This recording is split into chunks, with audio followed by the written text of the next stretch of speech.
Okay, welcome. This is me, your host, Professor Selby. Welcome back to Political Science Fun Time. This is a special and very important video I'm putting together for us on our main research project that we do in this course, the Public Policy Research Project, okay? Sometimes it gets slightly different names, but you'll recognize everything here no matter what, okay? Um, so this is kind of like a set you up type video, okay? Depending where you're at, you may or may not take notes on this video and upload them. But I'm going to kind of give us a global overview to how science can help us think about public policy, okay?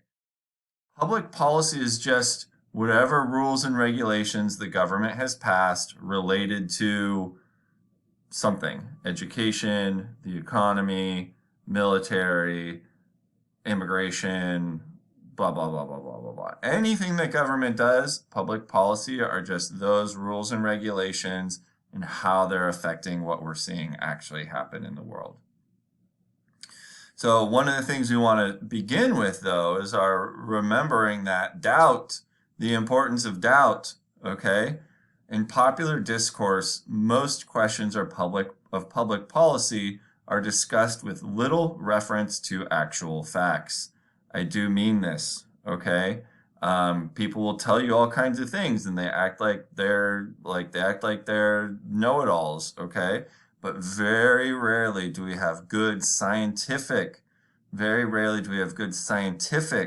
approach to what's happening in public policy, okay?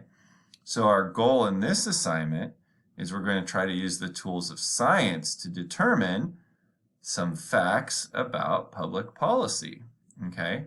And remember, notice I have in parentheses here, best as we can, perfection not required. I'm not actually looking for you to be perfect. I'm looking for you to follow the method, and the method will lead you where you need to go, okay? So for example, answer this question, true or false. Crime today is much higher than historical averages, right? So is crime really bad these days? Yes or no? I will, not on the next page, in a couple pages, I'll reveal the answer, okay? What area should I pick, or what do I need, right? Okay, so if you notice from the form online, you pick a policy area, okay, which is a general broad area, and then your group also needs to settle, or if you're an individual, you have some individual versions of the project where you just do one. Underneath that broad area, you're going to look at a small designated list of specific changes. Let's say we're looking at education, so that's our area, and then we're like, well, should we have more maybe bilingual education? Should we have more arts and music education? Should we do more testing? Should we have a student-teacher ratio? Should we? We're going to look, and then we can look underneath that general area of education. There are changes that we're going to look at underneath that area. And I just named 4 or 5 out of education. There's easily 20 things we could look at, okay? Easily 20 things we could look at. But we're only going to pick things that we're a little more interested or whatever, okay? There's a bunch of things we could do. This link here from Forbes is what used to be called vocational training. Now we call it career technical education. But if you wanted to look at something in education, this vocational or CTE stuff would be great. There's a lot of interesting work out there on it. It's, really nice. So I'm not going to actually click that link. Some of the links later I will click. You could just, if you're curious, just pause it here, look at that, go find it, and you can find it pretty easy. I got to move my face around a little bit. So what topic to pick? Well, number 1, pick something that you are interested in. You're going to be researching this a lot, so you better get interested in it.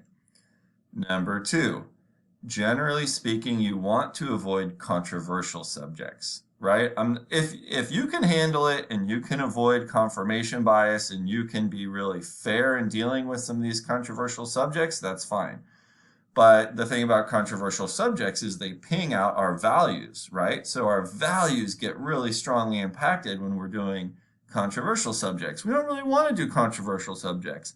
We want to look at, honestly, things that are maybe a little bit boring. Like you might think water policy is boring.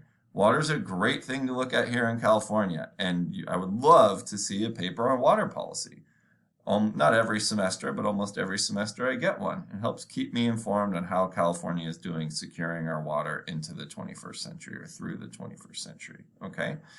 But remember, we're keeping our values and our morality out of it. It's okay to be motivated by values. So it's okay to say, well, I want to look at this because I care about education. That's fine. But we're not going to let our values determine the answers we get scientifically, okay? In class, I sometimes do an example on minimum wage that some of you will be, well, most of you will have gotten either in class or online in another activity or something. Okay, so what are good subjects to do? I mean, look, you can do something in the economy, right? Although people do sometimes want to pick and choose their answers, so you got to be really careful about that. But do something in the economy, minimum wage, NAFTA, labor regulations, whatever. There's a lot of good stuff here. Anything in social policy, education, health, immigration, foster care. I have people doing foster care right now. I mean, another good way to think about things to look at is think about what's your major. So if you want to be like, maybe you're like a pre-med major or something, well, okay, well, maybe something in the healthcare box makes sense to you, right? If you're an education major, you're thinking about being a teacher, well, why don't we look at education policy, right? That might actually bundle with what you're doing. Now, that's not a requirement at all. Just something that motivates you, right? I just want something that you're going to it's not going to grind too much when you're going and doing the research, okay? Criminal justice, prisons, police, criminal sentencing, juvenile justice, military, not really criminal justice, but it's close enough, guys with guns. And I've had great projects looking at, like I had one student a few years back, but they looked at military recruitment. And one of the things that motivated them that I thought was really interesting was something like 60% of military recruits come from like 20% of the American counties. So there's certain counties which are way disproportionately sending people to the military. That's maybe not bad, but then the costs of war are falling much greater on particular populations as well. And so maybe can we come up with a way of having more people, more broadly speaking, volunteer for the military? Or you could look at, we're not going to do it, but you could look at mandatory military service. 1 year of mandatory military service for all men or all citizens at 18. A lot of countries do that. You can actually test some differences in how patriotic people are, how much of a sense of togetherness they have, things like that. We could look at things like that. You can look at foreign policy, just be careful, right? We want to be a little bit careful, but then there's climate, education, immigration, guns. I don't know, just keep going. There's like so many things you can look at it, like never, ever, ever stop. Small business, students, how can we help small business, right? Then the other thing I want you to remember, most of us will have done this through an activity before we get here, but remember rational ignorance. There's limits to how much time we have to spend researching everything. And so we're ignorant of a lot of things in social policy, and it's not bad to be ignorant. We just haven't had the occasion or reason to go learn these things yet. So this is an empirical, not a normative type thing. But the goal of this paper is to give you a reason to reduce your rational ignorance in one field of public policy, okay? And again, it's okay to be motivated by values, but we don't want the values to corrupt our research, okay? And because we're rationally ignorant, you also want to remember that society, here think conformity, there's a whole bunch of ready-made answers that people have for you. And some of them are Democratic answers and some of them are Republican answers. Some of them are things that everybody agrees on, but they may or may not be right. Right? Remember, people may or may not be right. So what are we going to do? Well, that's why we have science. Okay, that's the whole point of science. Okay. So here we go. So how did you answer? Is crime really high right now or not? Well, if you look at this, and this is the same numbers we've been having for about 20 years, because you go back here, you look at this chart, crime was high in 1990 roughly. It peaked. Crime basically peaked right here at about, where's my cursor? Right here in 1990. It had been going up, up, up, up, up with some ups and downs. It really peaked here, and now it's been going down, down, down. Okay, and we've pretty much, this only stops at 2018, but you play it forward, it's the same kind of just a little bit ups and downs like that. Okay, what's the source? FBI Uniform Crime Reports. I don't think the FBI is lying to us about crime, guys. Written up by factcheck.org. I just looking for the numbers, and there's a million of the same chart out there. Why? Because everyone's using the same numbers. We all get them from the FBI. So interesting, right? Like, hopefully you got that one right. Remember, I like crime rates these days is one of my favorite examples I like to use because people do get it wrong a lot. And, could we do better? Yeah. Do we still want to look at ways to reduce crime? Sure, absolutely. There's definitely room for improvement here. So it's not to say like, oh, crime's average, we don't care about it. Well, no, I mean, talk to me. Can we do better, right? I mean, just as I'm recording this video this year, there was another young man subject to intense police brutality in Memphis, this time, at the hands of African American police officers, which is giving this one a little bit of a different kind of feel. But, there's we can look at go test it. Is there, differential treatment by police officers on persons who are African American? That's a research question. We can go look at that. Okay, if yes, maybe let's start looking at things we should do. Or just in general, excessive use of force by the police. Like, that's just one example. We want to be careful about generalizing from one anecdote, but go out there, do the research, see how frequent these things are happening, see what kinds of policies can be used to reduce excessive use of force, right? All the research is out there, guys. It's all out there. You just got to go round it up and be a critical reader of it, meaning you read it, looking for answers and questioning those answers. And I got great methods for all of this, okay? So we can play lots of fun little games with like, people think X is true, but, people think X, but Y is true. Fun games to play. This is why Thanksgiving is not very fun for me, because everyone says all these things that aren't true, and I go, that's not true, that's not true, in like conservatives and liberals, and then they're all mad at me, and then I just go watch football. And that's true. But rather than me sit here and say, well, the numbers show X, you're going to go do it. And the reason is the activity and practice of using the scientific method in order to study anything. In this case, it's class in political science, so we'll study some political behavior, is super duper helpful. So you need to go do this yourself. Hence, it is a research project. Okay, there's two key ideas we want to use as we're starting to answer and think about our projects. The first is multicausality, and the second is triangulation. Multicausality. And you have worksheets on these online. So like, come back to this video if you need to, right? This is really helpful. But multicausality. In any realm of public policy, there will be a variety of factors that are going to be determining policy outcomes.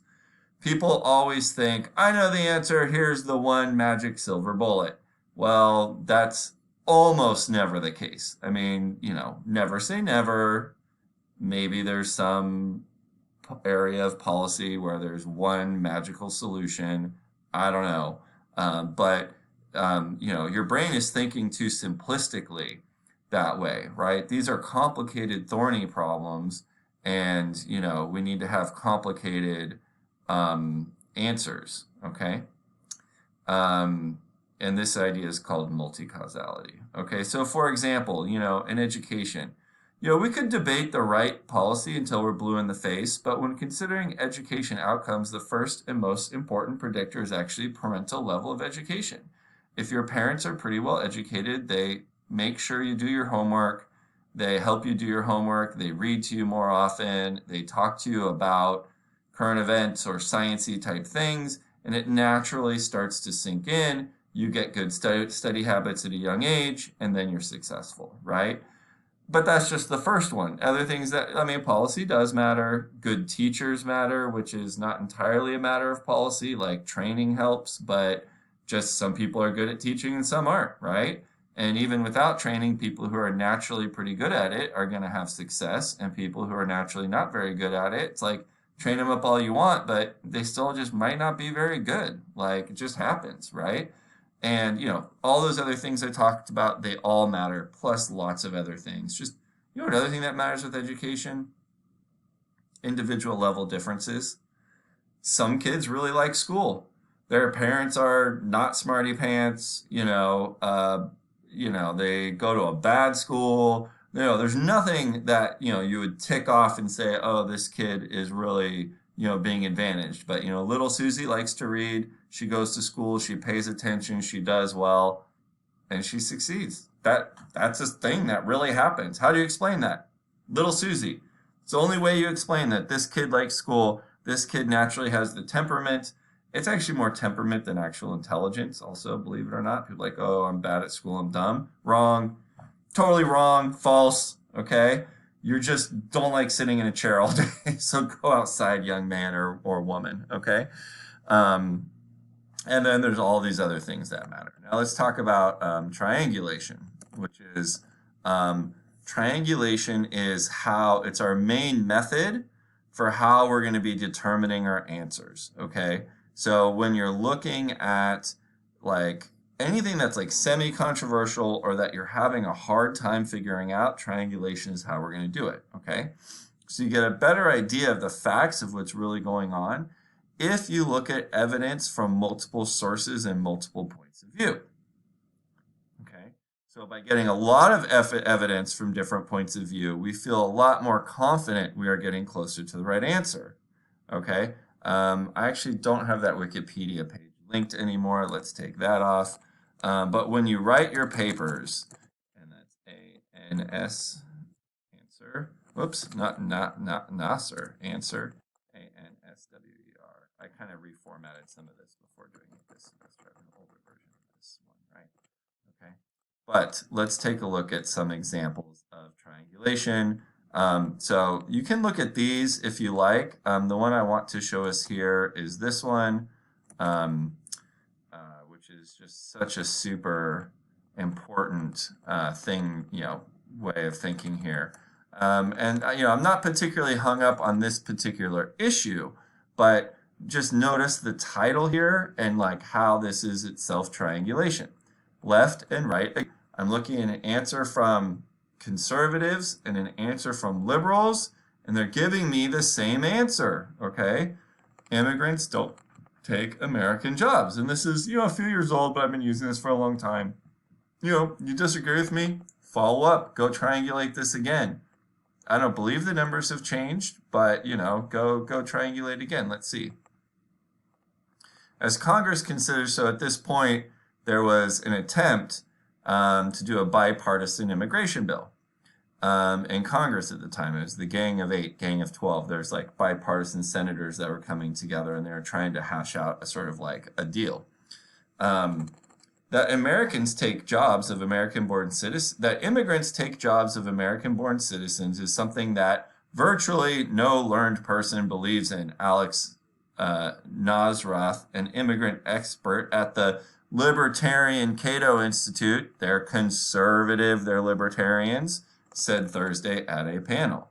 Most economists don't find immigrants driving down wages or jobs, says Brookings, sort of center-left, okay? Foreign-born workers don't affect employment rate positively or negatively, according to a 2011 study analysis from the Conservative American Enterprise Institute.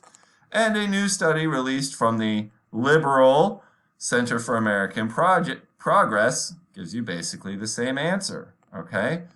Liberals say this, conservatives say this, liberals say this. Not just say, actually, I got to correct myself there. They have research that they have done which shows evidence, okay? That's the difference. We're not just reading news. Liberals say this, conservatives say that. I don't care. Show me the research. Show me the money. That's from an old movie that you guys probably don't know, but Tom Cruise and what was it called? Anyways, doesn't matter. Show me the money. It was like a whole thing people were saying for a long time, right? Well, in this case, show me the numbers. Show me the research, okay? I don't care what liberals and conservatives, what Democrats and Republicans say. You can say anything you want, okay? What I care about is research showing that things we're saying, we have some reason to think that they actually hold in the real world, okay? So, this one goes on a little bit further. You can, follow up on here at your own time if you like. It's not, just Google left and right agree immigrants don't take American jobs. Go find it. This was written up by the National Journal. So notice here also it says Yahoo News, but it's actually here, look, National Journal.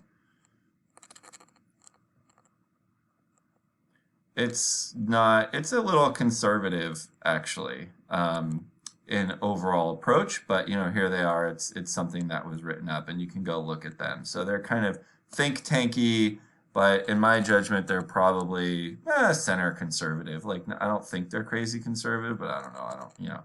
You got to go do all that research, right? More research to do, but fine, more research to do. Okay. Tons of triangles in that article. It's such a wonderful article, okay? And then let's go to from current slide, okay? So here's how you use triangulation. If the numbers are pretty close together, left and right agree, they're giving us the same answer. We feel pretty good about that answer, and in our papers, we'll write it up as left and right agree. You can just say that. Or there is a consensus in the literature. Okay, left and right agree. Write it up that way. If they disagree, okay, so if it's like 4-1, you can write it up as people agree. If it's 3-3, 2-2, then you write it up as people don't agree. And you just tell me that. We looked at this question and we're not really sure the answer. Conservatives and liberals each have good reasons for seeing things operating differently here. And here are those reasons, so just explain it to me, explain where the disagreement is coming from, and then that's what you put in your paper is, well, we're not really sure. We looked at a bunch of answers and people are giving us different answers, and here's why. Okay? I